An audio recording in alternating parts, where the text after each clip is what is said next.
ಕುಶಸ್ಥಲಿ ಎನ್ನುವಂತ ಭೂಮಿಯಲ್ಲಿ ಸಮುದ್ರ ಮಧ್ಯದಲ್ಲಿ ವಿಶ್ವಕರ್ಮರಿಂದ ದ್ವಾರಕೆಯನ್ನು ನಿರ್ಮಿಸಿದ್ದೇವೆ. ಎಲ್ಲರೂ ಸಂತೋಷದಲ್ಲಿ ಕಾಲವನ್ನು ಕಳೀತಾ ಇದ್ದಾರೆ. ನೀನು ಮಾತ್ರ ದುಃಖದಲ್ಲಿದ್ದೀಯಲ್ಲ, ಏನಾಗಿದೆ ನಿಮಗೆ? ಸ್ವಾಮಿ,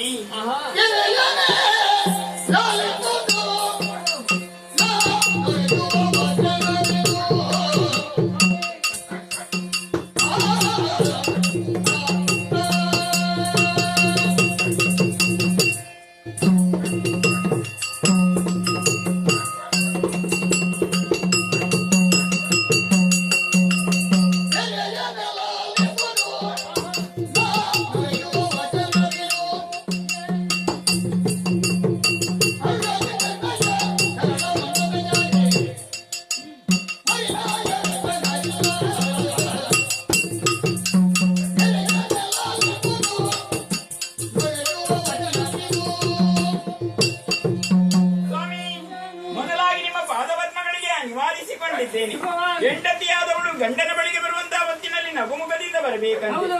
ಇಂದು ನಿಮ್ಮ ಸೇವೆಗೆಂದು ಬರುವಂತಹ ಹೊತ್ತಿನಲ್ಲಿ ಬೇಸರದಲ್ಲಿದ್ದೇನೆ. ಸತ್ಯ, ನೀವೇ ಅರ್ಥೈಸಿಕೊಂಡಿದ್ದೀರಿ.